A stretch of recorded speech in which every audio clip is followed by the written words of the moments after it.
Okay, so Yes. we are live now. Okay.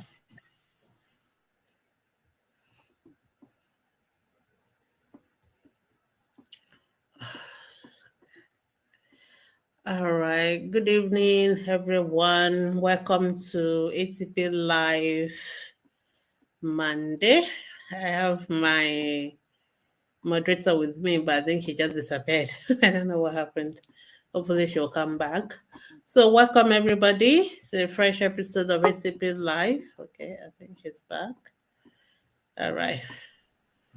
I don't know what happened to your stream, Timmy. You just disappeared. No, my network is perfect. But you went off and you just came back. No worry, just go on and welcome people to the program.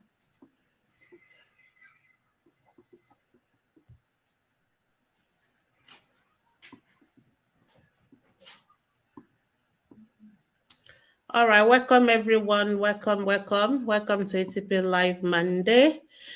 Please help us to. Another section of ATP Live.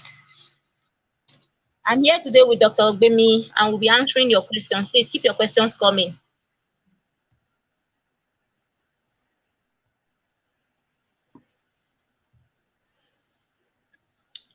Okay, let's share the video. Let's make sure everybody can see us and can hear us. I'm trying to share the video myself.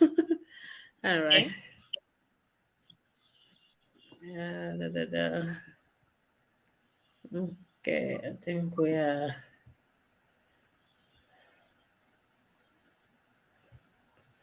So please share the video.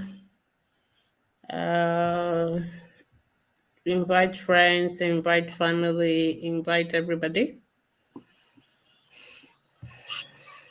I'm also going to share that. So while we're doing that, if you have questions on anything, please start dropping your questions on our whichever platform you're watching from. For those watching on Ask the Pediatrician group, you can drop your questions straight on the group.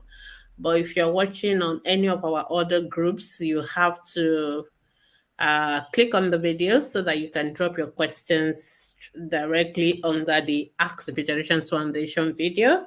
And then we'll be able to see your question and we'll be able to answer them. Thank you so much, everyone, for joining us today. And welcome. Um, so I'm just trying to make sure all the videos are in the rightful places and everybody can see us. All right. All right.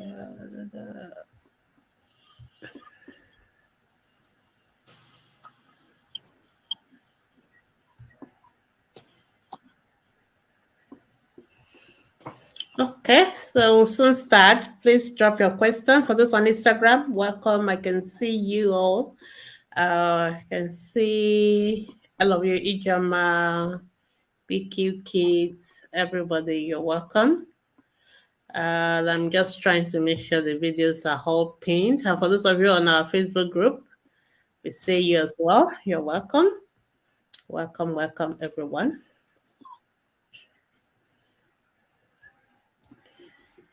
Okay, I think I'm almost done with my sharing. Just one more minute and then we can start.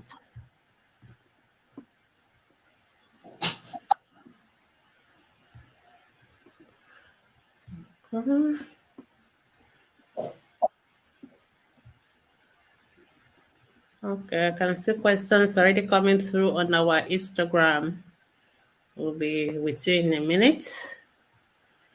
Okay, I think on the Facebook we have all our questions. I mean, we have all our videos pinned now, so we can start.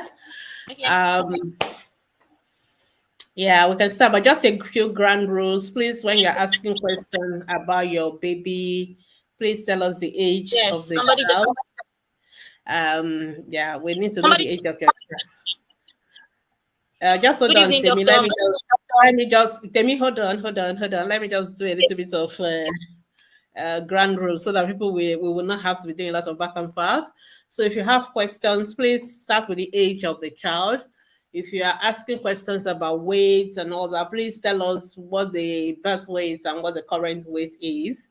Try and keep your questions short and straight to the point. If you write too much, it will be taken over by the old screen, and after a while, Facebook will cut off the rest, and we will not be able to say it.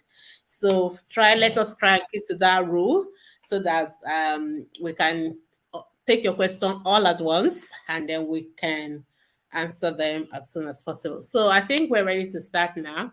Let's start from Facebook because I think we have more people there, and then we can come back to Instagram. But don't go away. Okay, Temi, now you can go. Said, good evening, doctor. My daughter is 8 years old, 8 months old, and she don't have any teeth. My husband is worried. Should I also be worried? Okay, thank you. For this on our Facebook group, if you don't give StreamYard permission, we won't see your name. We will only see it as Facebook user. So for the person who is asking about the 8 month old without any teeth, there's really no reason for you to worry. It is perfectly okay for some babies not to bring out their first set of teeth until 1 year. So we are not worried. Most babies start bringing out their first set of teeth, the incisors, up and down by around 5 to 7 months. But we also know that it's possible for some babies not to bring it out until 13 months old, and that is still part of normal variation. However, the dentist wants to see your baby for their first dental check by age of 1 year. So teeth or no teeth, please try and see your dentist when your baby is 1 year old. All right. So, but no need to worry about the teeth. The teeth will come. All right. Okay, let's move on. Yeah. Thank you so much for all those who are greeting us. Good evening to all of you. Thank you so much for your good words and kind words. Okay, let's go on to Amarache. Said, welcome, doctor. Okay. Said, hello, doctor. The question is not clear. Okay. Hello, Dr. My daughter of two purged last week. So sorry, when you are saying the age of your baby, don't say 2 or 3 or 1. You have to be very specific. You have to tell us whether it's a day or a month or it's a year, because pediatrician will see all age group from 0 to 18 years. So we need you to be very, very specific about whether the 2 is 2 months or 2 years or 2 weeks or 2 days or 2 hours or 2 seconds. It's very, very important.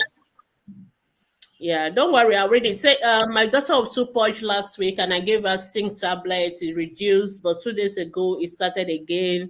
Please, ma, what can I do next? So Amarachi, first tell us how old your baby is in terms of the two. Two doesn't mean anything. So I think you need to ask that question again and let us know whether it's 2 years, 2 months, 2 weeks, 2 days, and all that. That's the best question we need to ask.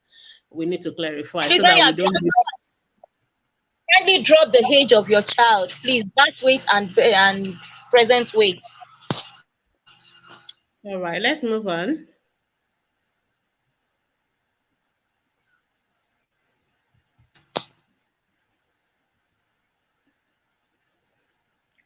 Temi, can you see the next question? Can you read it?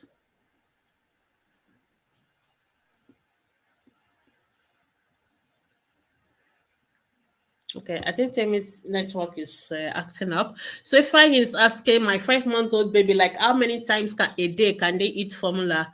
Okay, thank you, Ifeanyi, for your question. The answer to that question is that your 5 month old baby should be on breast milk. We want your baby to be on breast milk at 5 months, breast milk only. So that is what we recommend for all babies.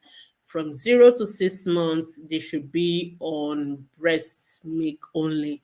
So if your baby is not on breast milk and is on formula, most of the formula cans will tell you how often you need to do it, depending on whether you are doing only formula or you are doing mixed feeding. But the best way to actually feed your baby is for you to give baby breast milk only. All right, so that's the answer to your question. And sometimes for some very, very rare circumstances, like for example, if a mom is not alive and all that, then the baby has to be on formula. So we calculate the formula volume based on the weight of the baby. It is not by age, it's by weight and how much volume the baby is going to take in a day. And we divide it into the number of feeds that baby is going to have.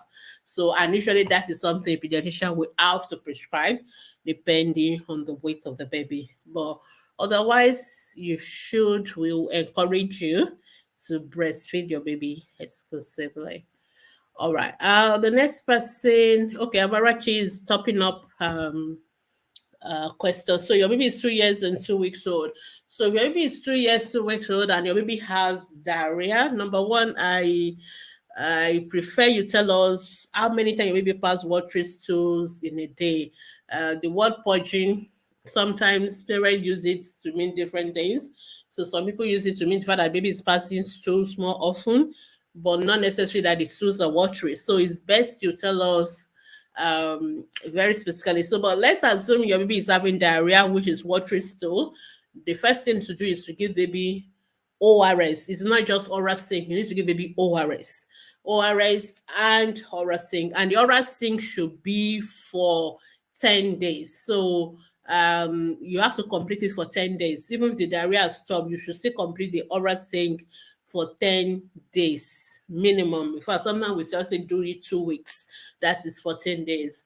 Then if your baby is having diarrhea, the question is why is baby having diarrhea? So we need to look into that. What is the baby eating? What is the hygiene around the baby? What water is baby drinking? Because most diarrhea are due to what we call gastroenteritis. They are due to infection and actually from contaminated water, contaminated food, or other things that baby is putting into their mouth. So you need to look around into that. So you have to pay attention. Are you giving leftover food? Are you doing bottle feeding? These are sources of germs, introduction to the baby. And those are the things that will make this baby to be having diarrhea. So it's not enough to treat the baby with ORS and oral sync. It's much more important to address why this child is having diarrhea. So you need to look at that. How is your baby being fed? How is the water the baby is drinking? The way you prepare the meals. So we don't want bottle feeding. We want you to use plates and cup and spoon to feed a 2-year-old. We want you to give them fresh food, well cooked, not leftover formula or things like that. Those are things that can make them to have diarrhea. If they are eating fruits, they have to be washed. You need to make sure you are washing their hands. They are not putting dirt or jam, contaminated items into their mouth. These are all things you need to look at and make sure the environment around the baby is clean. Water is boiled, water for drinking. You have to make sure everything is right. So, in addition to treating the child. So if your child is having diarrhea frequently, then something is wrong somewhere, which you also need to address. I hope that's helpful. All right, I don't know, my moderator has disappeared. Hopefully she will come back. Okay, I'm going to go to Instagram and then I'll take a few questions from Instagram because the question on Instagram is piling up. Thank you so much for everyone for joining us.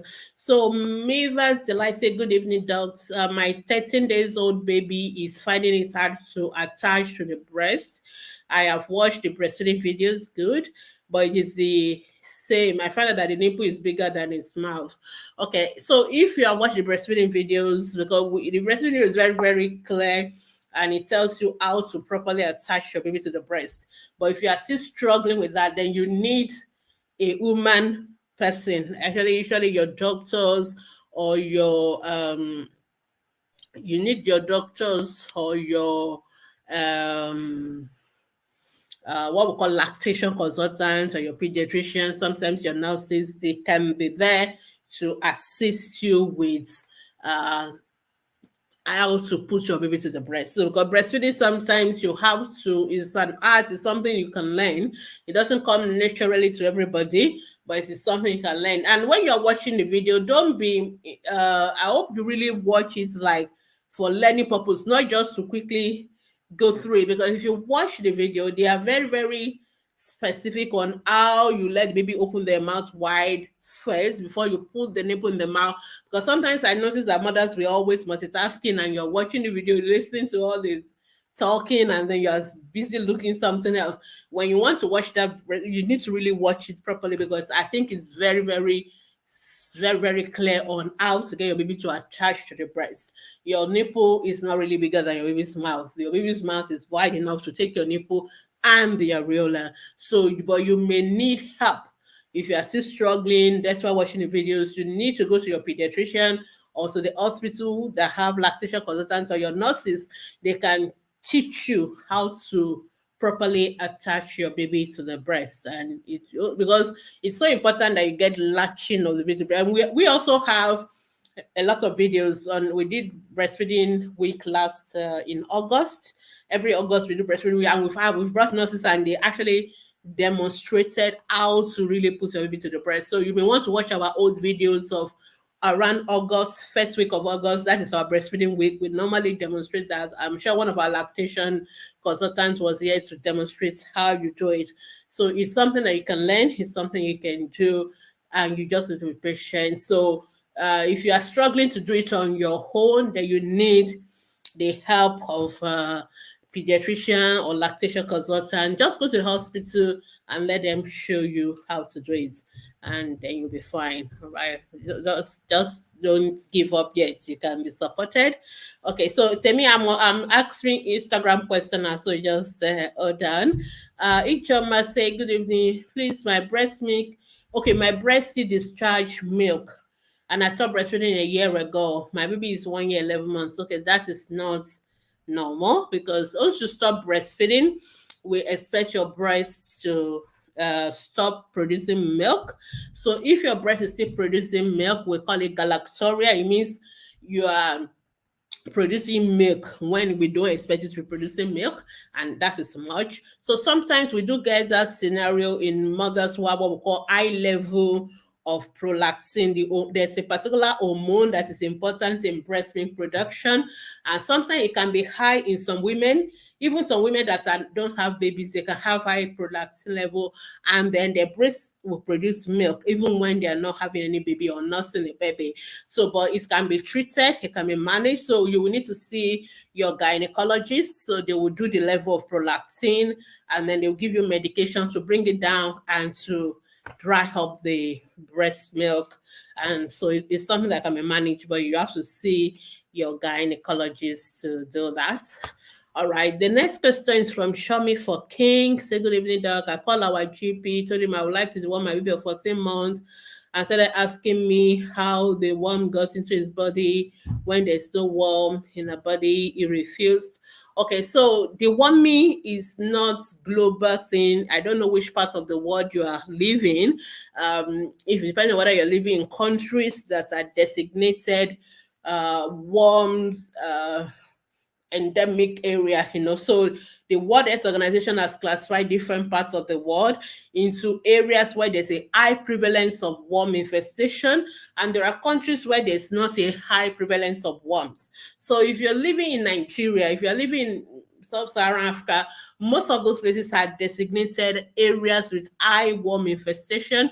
And for areas with high worm infestation, it is recommended that we deworm our babies routinely. So if you live in Nigeria, you should deworm your children from age of 1 year routinely, because it's a way of reducing worm infestation. This is a WHO recommendation. You can Google it and you can find out. That is, go on the World Health Organization website, search for deworming and read what is the recommendation, and you can print it out and share it with your doctor. But if you are living in countries which, like for those who live in some of these Western countries, some of them, they don't really have high prevalence of worms, so they don't routinely deworm their children. So those places are not part of areas where you have to give worm as well as every 6 months. So if you are living in those kind of part of the world, that is fine. You don't have to deworm your children. You treat your children if they have worms.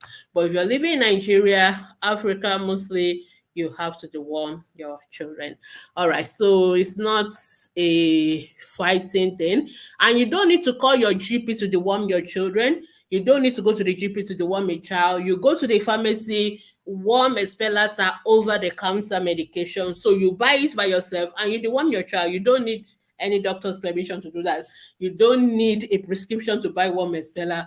It is over the counter medication. So you go to the pharmacy, ask for worm expeller that is age appropriate for your child. That many of them, you have the albendazole, which is the most common one that most of us will use, and you have the combatrin, the paparaxine. You have so many of them like that. You can always buy it by yourself, and you can always deworm your child. You don't need. There's no point calling your doctor just to deworm a child. It's really not necessary. So I hope that is helpful for Chummy for King. And let's move on to the next question. Uh, okay, I think let's go to Stella. All right.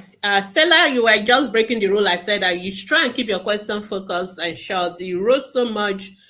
I'm sure we can't even get the end of your question. All right. Temi, can you read it now?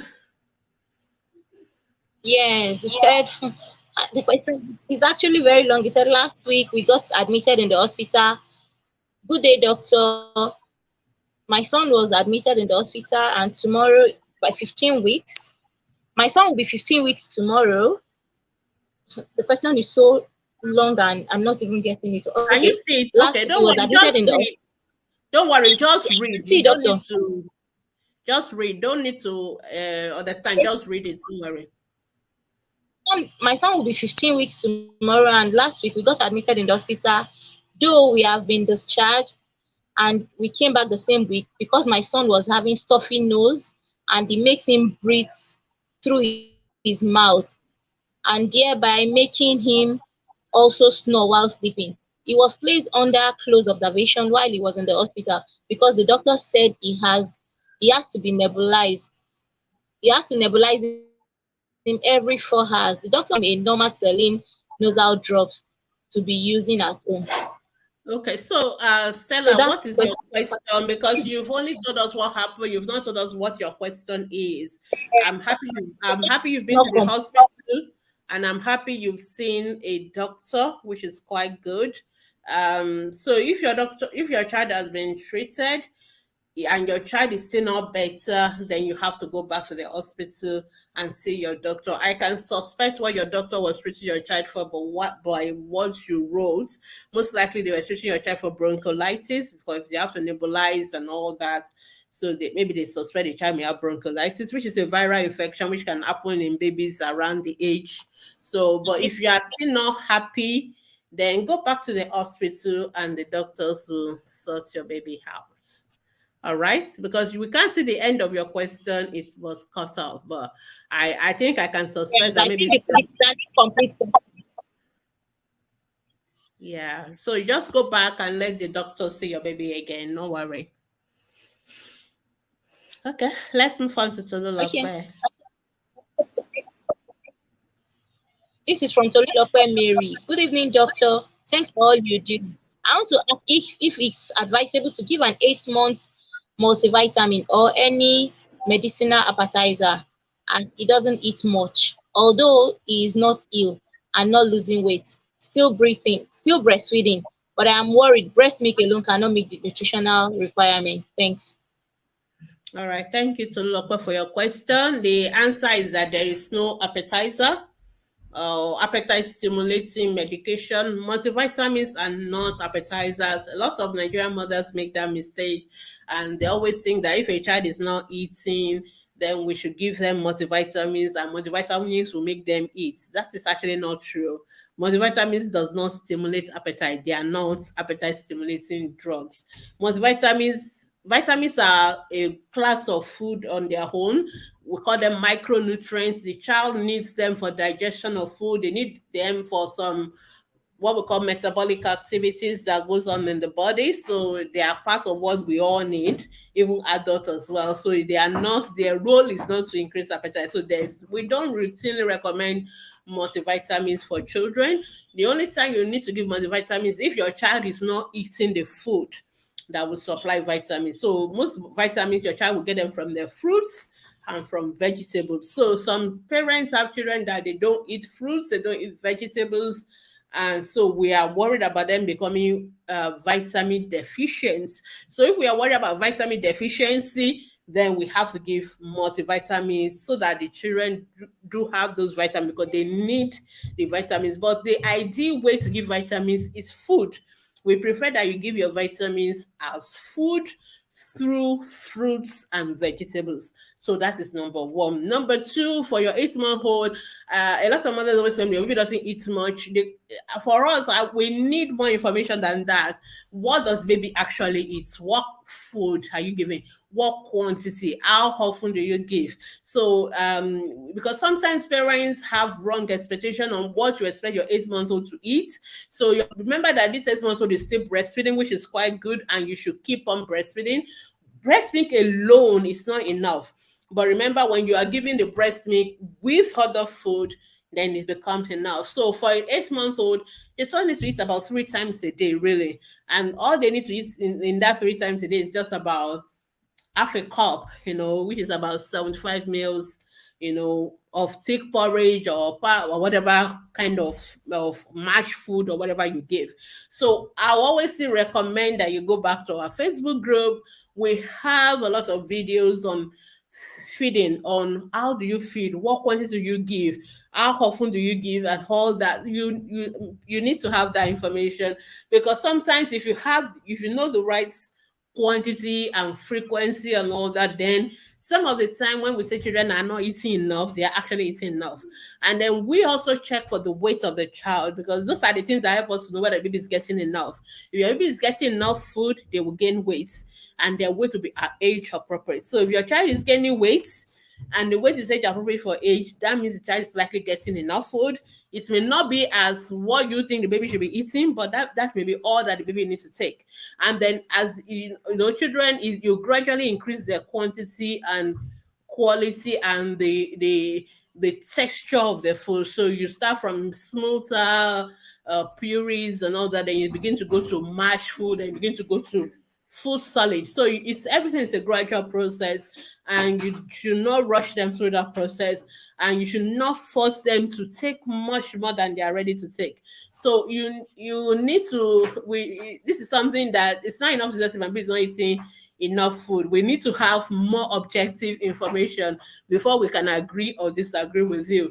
And we need to have more objective parameters like the weight of the child and all that before we can even say, yes, baby is eating enough. Because the weight of the baby is more objective than what you think whether baby is eating enough or not.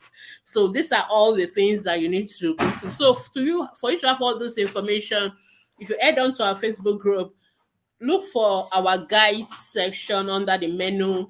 Look at the guide 2, which is on infant feeding, and then you can look at what should an 8 month old be eating, how frequently should they be eating, and of course one variety, and of course we want you to keep breastfeeding. So you need to put all those things together for you to now say, okay, yes, my baby is actually getting enough, or no, my baby is not getting enough. And if baby is not getting enough, all you need to do is just to increase it, but you do it gradually. Just keep increasing the quantity and also you make sure the quality. So it's not shouldn't just be pap, or it shouldn't just be formula or any syrup. The child should eat variety of food.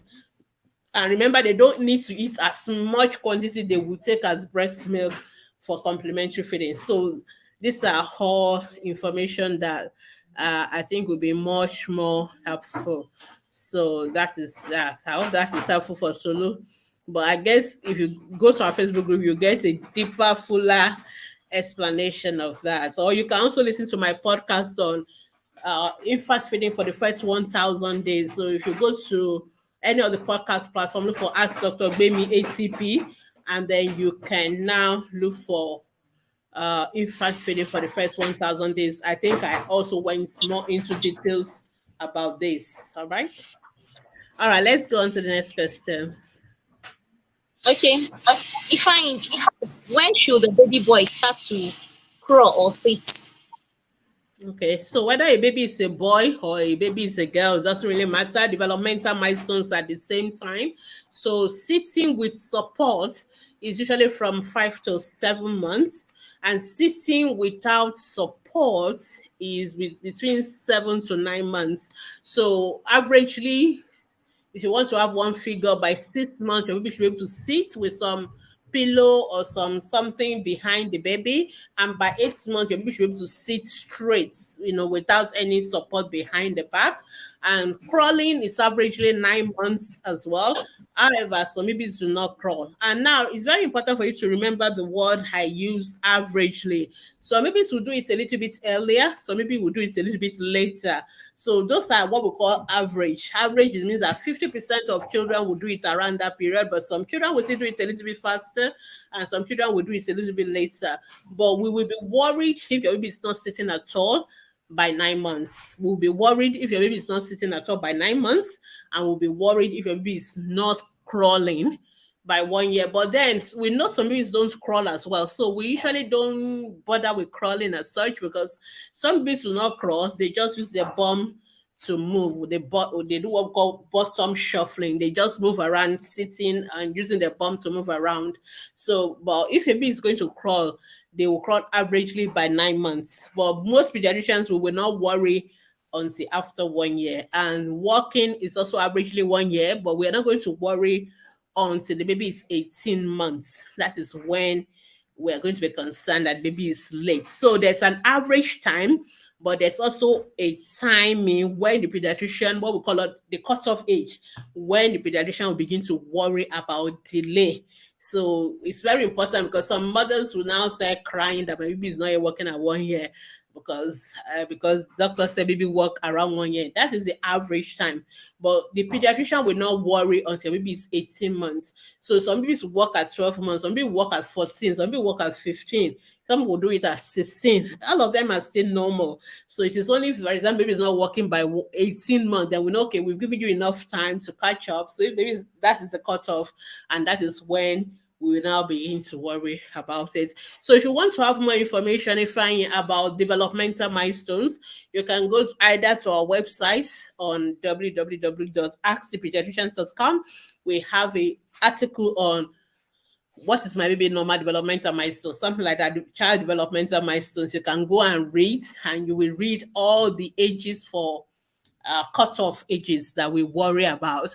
Or you can also listen to a podcast. I think there's a podcast on developmental milestones as well on Ask Dr. Gbemi ATP. So those are the way you can get the detailed, or even our Facebook group, we have all those information there as well.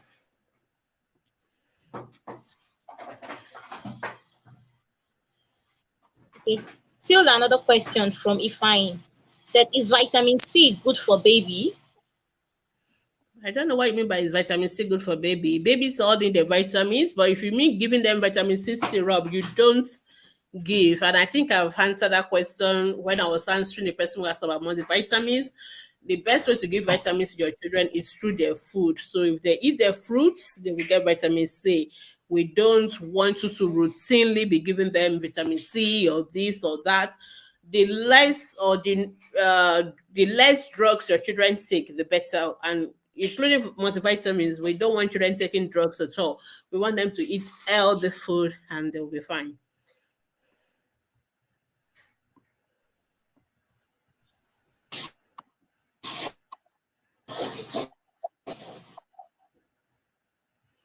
Okay. Temi, are you still with us? You seem frozen. Okay, fine. Is also asking, when can baby start taking fruits? They can start taking fruits at 6 months. Once baby start eating complementary food, which is at 6 months, and that is the time they can also start taking food. All right, let me just go back to Instagram, people, and take a few more questions. Okay, I think I've answered that. Okay, somebody is asking, is beef meat cooked with sweet potato and carrots good for a 9 month old baby? Okay, so I always have difficulty with this kind of question, because how many food are you going to be asking me which one is good, which one is not good, which one is good, which one is not good? There is no food that is not good, all right? What is important for you is that you know how to mix the food together for your children.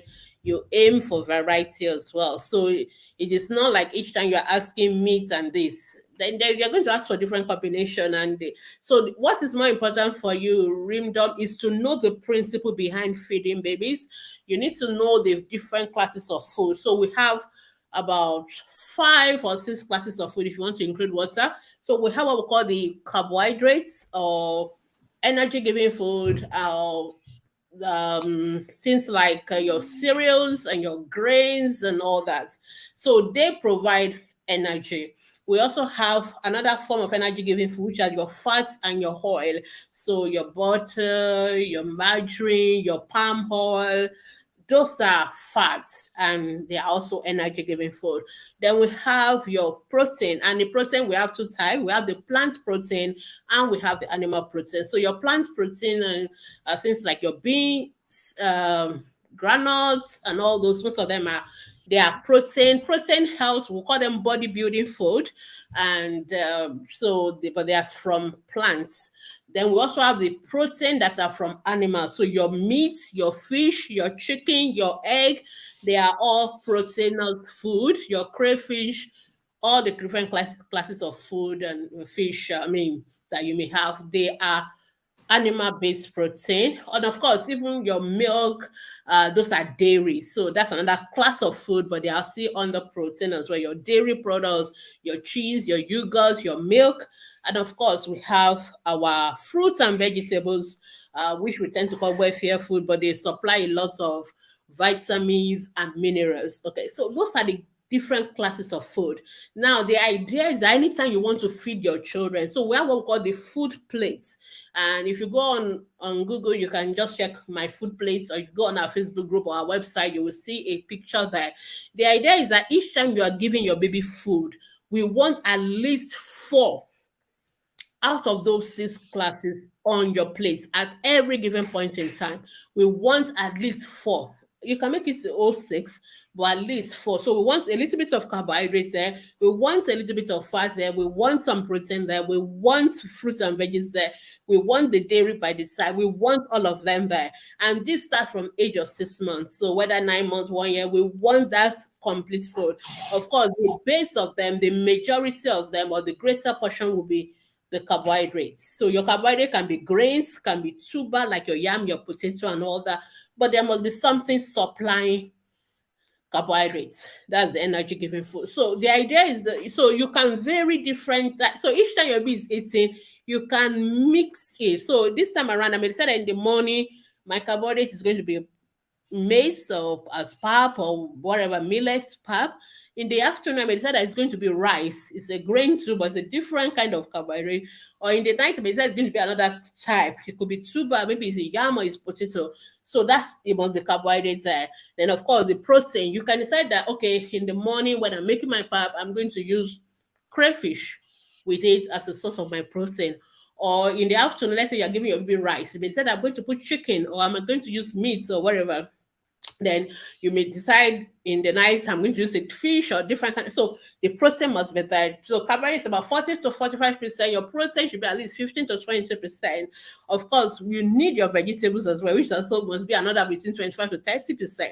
So you can use different kind of vegetables. For example, if you are using your like you want to give semo, which is like wheat, which is like that is your source of carbohydrates. You can decide that I'm going to use a wedu or something, which is your vegetable. All right. So, okay, for example, you may decide to do like pap, for example. You may decide that I'm going to blend in banana or I'm going to blend in whatever you want to blend in.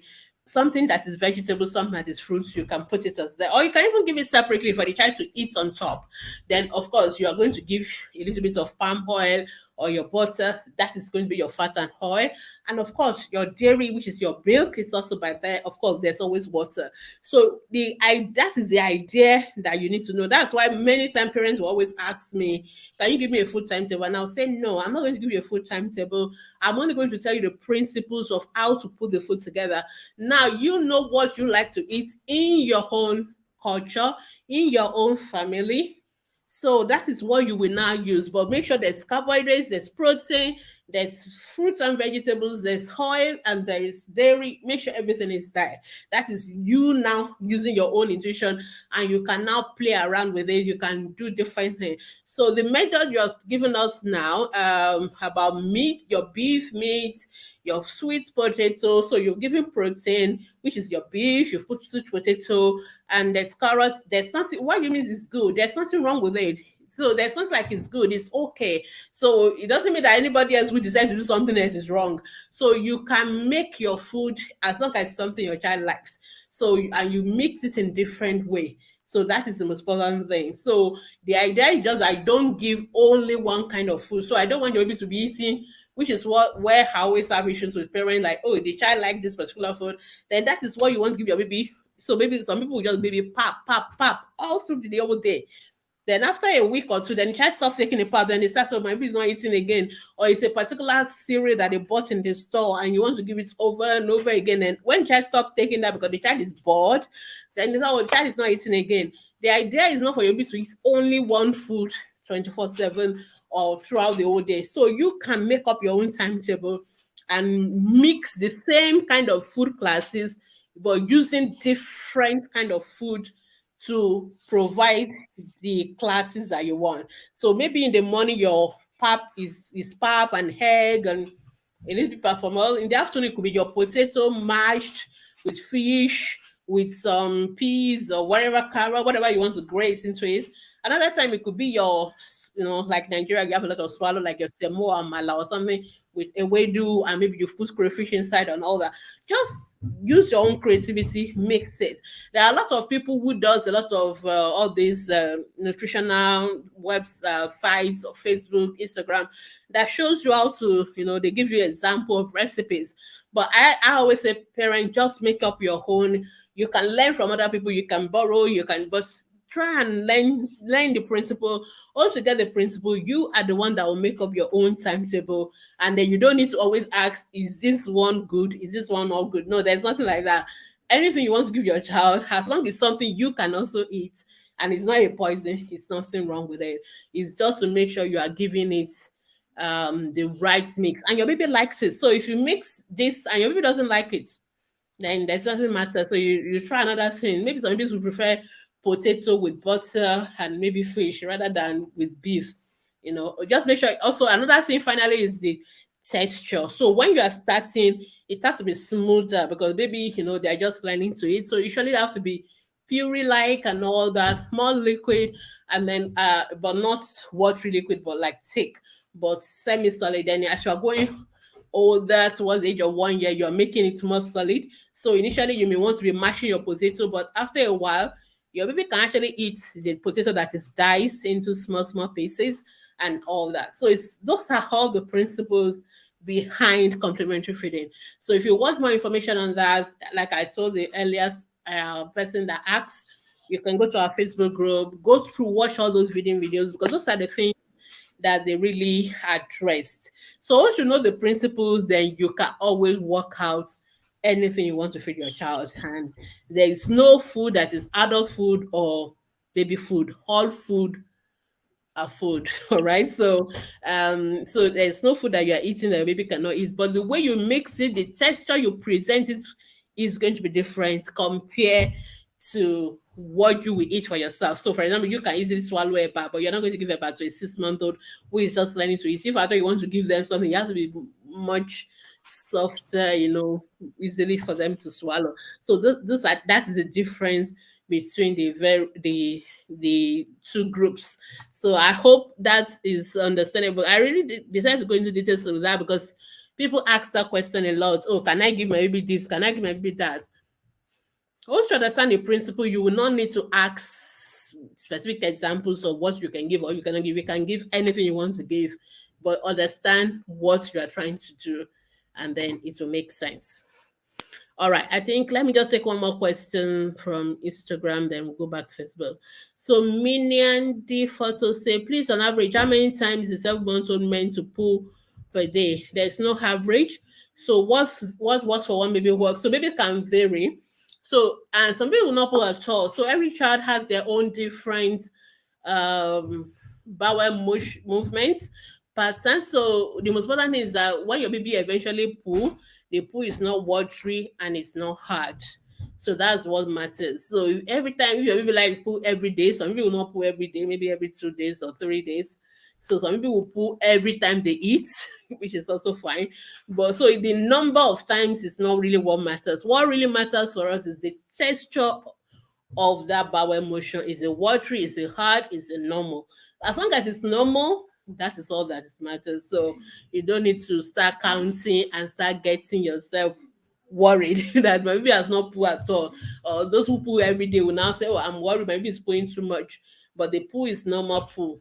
So there's a range, and each child has their own pattern, and sometimes even for the same child it can change from time to time, but we will only start to worry as doctors if the poo is watery or is hard. Those are the time that we worry. Otherwise there's no need to worry. All right, so Sabrina said thanks for the answer. I did exclusive for 6 months. Please, I want to know when to start giving formula to the baby. You don't need to give formula to your baby. No, your baby needs dairy, your baby needs milk. That milk can be your breast milk. So if you are giving breast milk, your baby may not even need any formula at all. So there's no law that says you must give formula. There's no need, no. Your baby needs milk, and if you are breastfeeding, that is the milk the baby needs. So the baby does not need any formula. So the only issue is that most mothers, when they finish exclusive breastfeeding, oh my goodness, they're so happy to dish, and they just want, to go and do other thing, and they don't want to breastfeed anymore. Your baby still need milk. All children need milk at least at the age of 5 years. So they all need milk for growth, bone growth, and all that sorts of calcium and everything. So baby must always be taking milk. And what we recommend is that you actually give them your breast milk as the source of milk. You can actually express your breast milk and add it to the pap when you're giving your baby. You don't need to have a buy formula. That's the truth. So, but if you think you are not sure you're giving enough milk, you want to buy formula, there's nothing wrong, as long as you are buying what is age appropriate for the child. So check. But really, you don't ever have to give formula. So complementary feeding is not formula feeding. That's another issue that I always have. People always think that when I finish exclusive breastfeeding, then from 6 months, then I need to go and buy formula. That's the next phase. No. The next phase that you start giving semi-solid food, and those are food in your kitchen, not from any store. So the pap in your kitchen, the yam in your kitchen, the rice in your kitchen, the vegetable in your kitchen, everything in your kitchen, you can mix it and give it to your child. And you are breastfeeding, and that is all your baby needs. So there's really no issue for you to buy any formula at all. So because some babies now start reacting to formula again, the mothers are worried again. So just keep giving your breast milk. So it's okay if you want to give the formula. We don't have any issue if you want to give it, but it is not necessary. So it's not like when should I start giving formula as if you must give formula. You don't have to give formula as long as you're breastfeeding your baby. All right. Okay, so let's go back to Facebook. And I think our time, we're running towards the last phase of our question. Temi, I hope you're back now. Where did we stop? Okay, I think we stop when we can take fruits. Okay, we stop there. Okay, Temi, can you read the next question? I'm not sure whether Timmy is with me. She seems frozen. All right. Somebody is saying, good evening. Thank you for your humanitarian service. My baby of 10 years, 4 years of age. Or do you mean your babies of 10 years and 4 years of age have patch in their tongue? It used to disappear and appear. Is this something to be worried about? Okay, so it's best we see the picture of this patch on the tongue, and so that we can be sure what exactly it is. So there are different things that can happen to the tongue. Some children can have vitamin deficiency. Some children can have what we call geographical tongue and all that. So option one, you can show your doctor in the hospital and let them tell you what it is. Option two, you can take a picture and send to our Facebook group. We need to see it first before we can tell you whether it's something we worry about or not. All right. The next question from Pat Akko. Say, good evening. My boy of 3 to 4 years, I don't know what that means. Once in a while, always cough, and always each time he jumps around playing, he starts coughing, he leads to vomiting. Should I be worried? So, if I understood, your child whenever your child coughs, the child starts to vomit, or when your child start playing around, that's when the child start coughing and then the child start vomiting. Should I be worried? Yes, you need to be concerned, because coughing, vomiting, especially a cough that has led to vomiting, is not normal, and that is definitely going to worry me as a pediatrician. There are a few things I will think about, but I really think you need to see a doctor. We need to examine it, because if you are really sure it is only when your baby plays, and then that's when baby start coughing and then baby start vomiting, we need to rule out bronchial asthma, because that seems like is what we call exercise induced. So the child has played and the child start coughing, so we need to make sure we're not dealing with a child that could have bronchial asthma. So I would really recommend you see a pediatrician, especially when the episode is happening, so that we can evaluate the child properly. And it's always complaining of abdominal pain, stomach pain, even after the warming. So there are many things that could cause abdominal pain in children.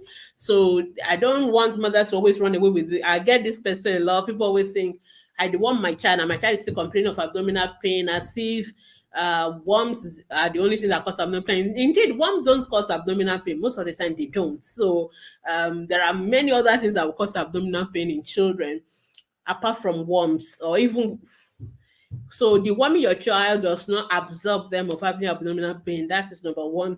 Number two, sometimes when children this age, 3 years old level and all that, complain of abdominal pain, um, we need to really be sure what they are complaining, because sometimes children cannot really always explain what they're feeling, and sometimes they just say, I'm having abdominal pain whenever they feel uncomfortable. They may not necessarily be having pain, especially in this younger age group. So it's a little bit tricky to know. Sometimes they are full and their tummy feel full, and then they say, I'm having abdominal pain. Sometimes they're having constipation, they just want to go to toilet and they say, I'm having abdominal pain. In fact, we always say constipation is the commonest cause of abdominal pain. So when your child complains of abdominal pain, tell them to go and use the toilet first. Let them go and pull.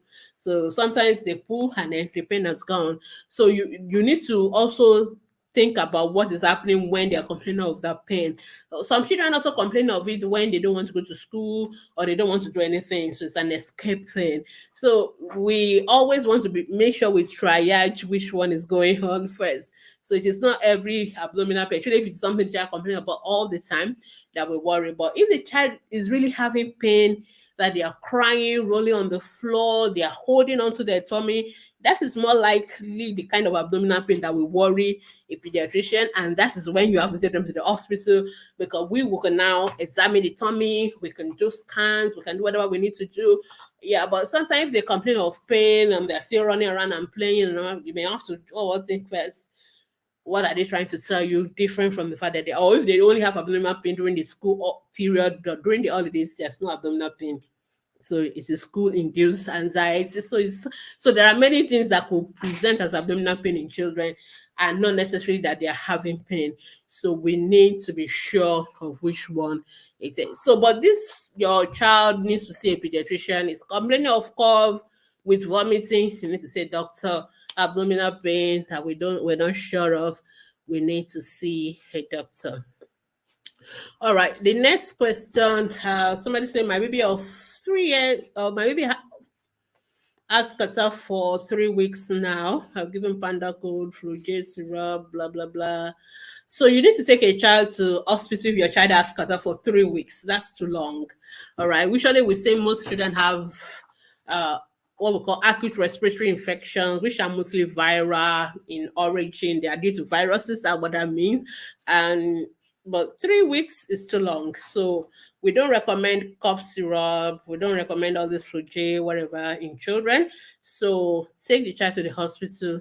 Let them have a proper evaluation and know what is going on with the child. All right. The next question, Stella Onyeka. So my baby sweat a lot, wet his clothes in the process. Always tell us the age of your baby, Stella. So how old is this baby that is wetting his clothes in the process? Are you over dressing your baby? Because you seem like you're also okay, you say you have to change his clothes to avoid shivering due to the cold weather.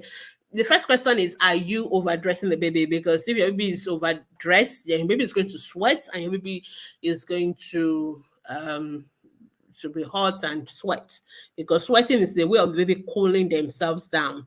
So number one, tell us the age of your child. Tell us whether you are overdressing the baby. So if your baby is sweating, the first thing is to reduce the layer of clothing. Some Nigerian mothers, especially, we like to wear like 3 or 4 layers of clothes for babies because we don't want them to catch cold.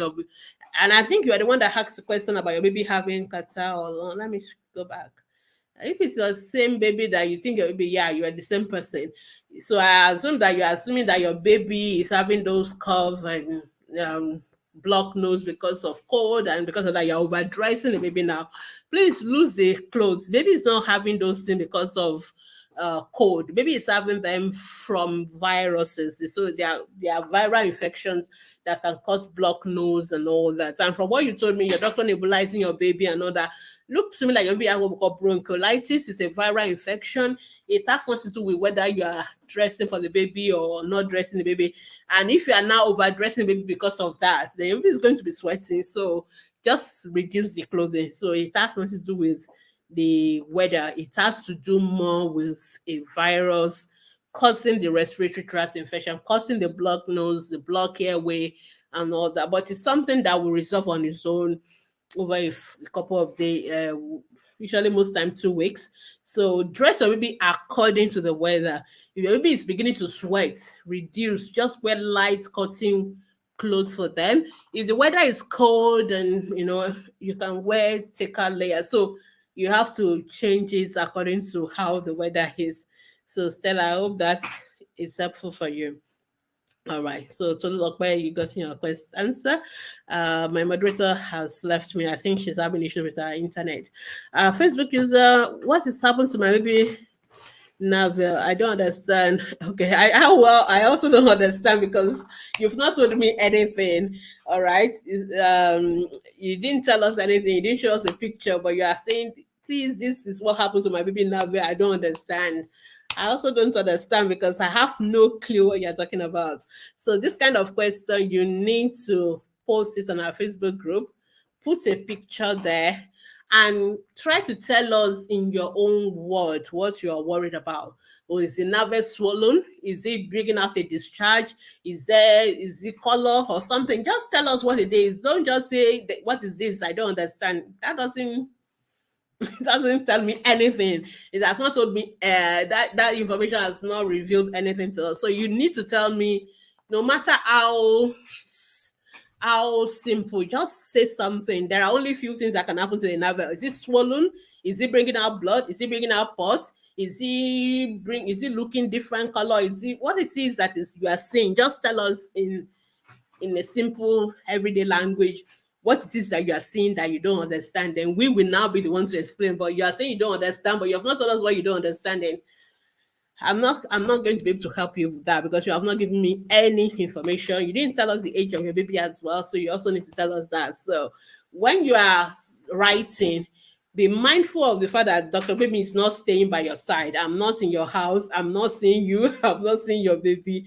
So you really need to tell me in a way that I will understand. So that's why you have to start with the age of your baby. You have to tell me what exactly you are seeing because you are now the eyes and the ears. You are the one that can tell me, then I can imagine it. But if you just don't, if you're only telling me your emotions, then I'm not going to be able to help you because I can't even see you. I can't see your baby. So I don't understand what it is that you're really, really worried about. All right. So I don't know who this person is. Okay. Thank you. All right. I think I have one more question. Yeah. Okay. Stella Evans. Okay. I think, let me see. Do I still have any question on Instagram? Oh, yes, I do have question on Instagram. We have just 2 more minutes or 4 more minutes. Um, Okay, I've answered that one. Okay, one question. Ade Sushin. Ade, I think I'll just take the Ade part. My daughter of 3 years still doesn't eat much, but takes tea almost all night. Yeah, you should stop giving the baby tea almost all night. And in the morning, when she wakes up, but eats when she goes out. So maybe the baby doesn't like what you give the baby in the house because if the baby eats when they go out, and maybe they want something different from what they are getting at home. So number one, don't give children too much of liquid like tea and all that when they are not eating. Because when their tummy is full of tea, why would they want to eat? So you don't want them to be drinking too much tea and all that. Maybe once a day is fine. So the child drinking tea all night is not good. It's also not going to help the child with bedwetting and all those kind of things. So you want to stop that. So give the child some babies are fussy eaters, so no matter what you do, they won't eat as much. But the most important thing for the pediatrician is, are they gaining weight? Are they healthy? So that is what matters. So when mothers tell us their baby is not eating, say universal complaint, all the mothers always feel their children are not eating most of the time. So we need more objective explanation. Okay, so we want to know what is the weight of the baby first. So if your baby is weighing 3 kgs, weighing 14 kilos, I'm not going to worry about it because that means baby is eating enough to gain weight. So it may not be enough for you, but it is enough to maintain a healthy weight. No pediatrician is going to worry our head about that. The number two is that please take away the junk, take away things that fuel them, because sometimes mothers complain children are not eating, but you are giving them alternative to food.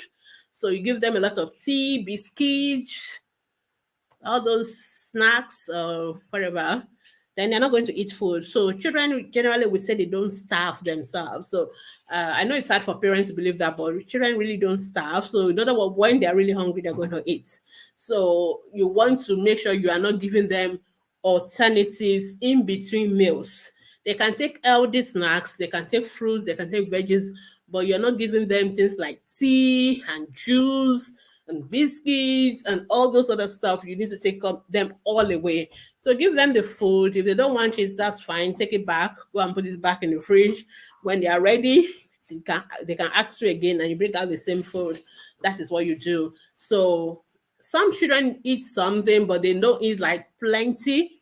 But as long as they're able to maintain their weight, that is fine. The only children we worry about is if they are not gaining weight or they are losing weight, then you need to see a pediatrician or you need to see a dietitian. Then we can work with you on how to get them to have a healthy weight. So when you ask question about my child is not eating, the first question I want to know is how old is this child? What is the weight of the child?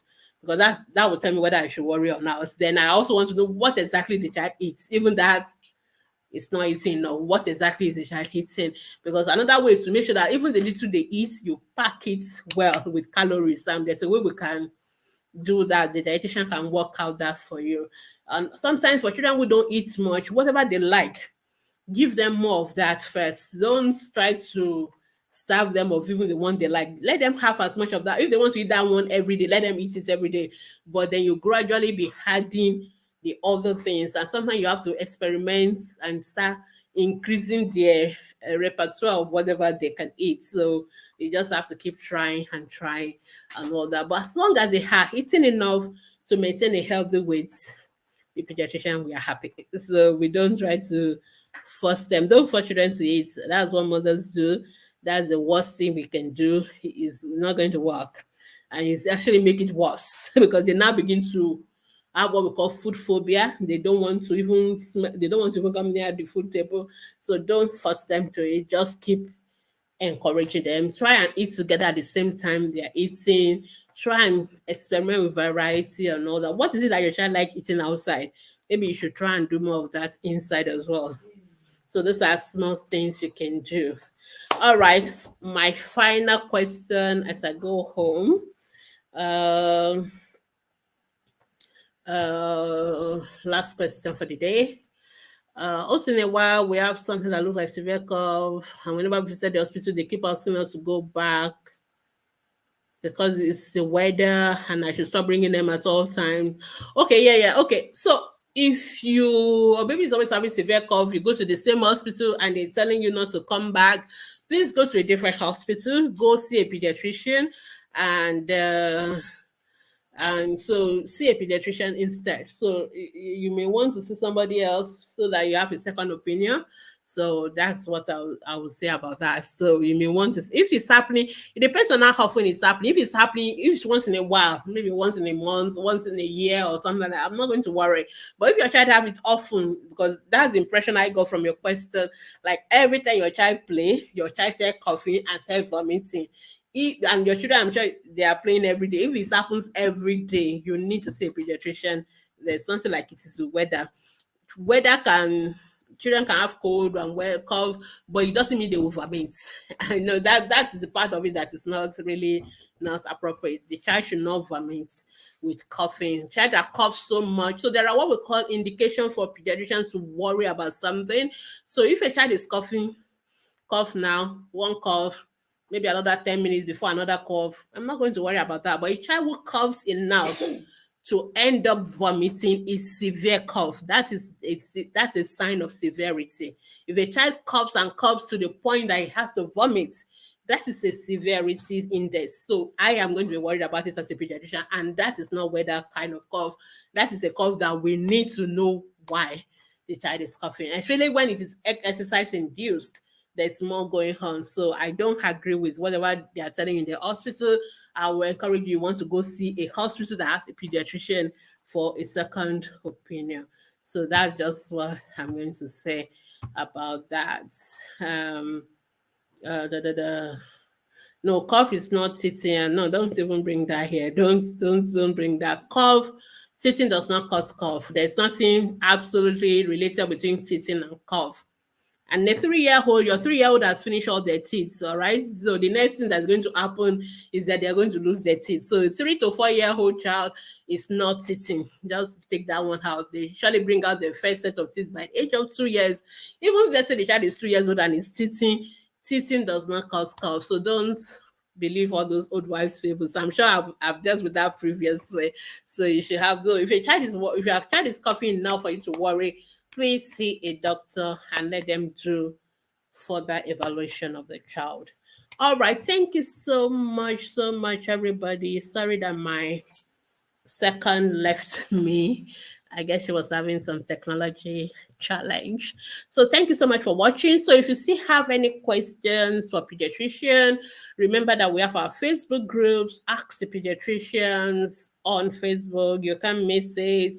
I think we are one of the largest parenting group on Facebook globally. Yeah, I can say that. So please go to our Facebook group, drop your questions there, and our pediatrician will try to answer your question within 72 hours. We don't aim to answer it in 24 hours. Any question that you need us to answer in 1 hour or 24 hours, please go to the hospital. That is an emergency. We don't do emergencies. So if something is an emergency, you have to go to the hospital. But if you just want to ask general questions about your children's health, you can always ask. If your child is sick, go to the hospital as well. We're not going to treat your child on Facebook or Instagram. You have to go to the hospital. But we can help you with general knowledge questions or clarification of issues, things that are not urgent. Yes. So you give us some time to answer that. You can always ask on our Facebook group. And also on Thursdays, I do ATP Hour on Fresh Waves Radio, and we also broadcast this on our Facebook and YouTube channel. So you can listen to that and also have our podcast, Ask Dr. Bemi. It's on Anchor, Spotify, Google Podcasts. You can just search for it, so you can listen to some of these topics where we actually teach on each of those topics as well. And of course, you can, if you want to see any of our pediatricians, we have a lot of pediatricians who do consultation via ATP clinics. Send us a WhatsApp message on our WhatsApp number, and we will try and answer you. We also have groups for adults like ATP family. We also have group for first time mother, FTM baby care groups. You can, if you're a first time mom and you need products on how things that will help you to answer, because first time mothers always have hundreds of questions. So hi, we have products for you.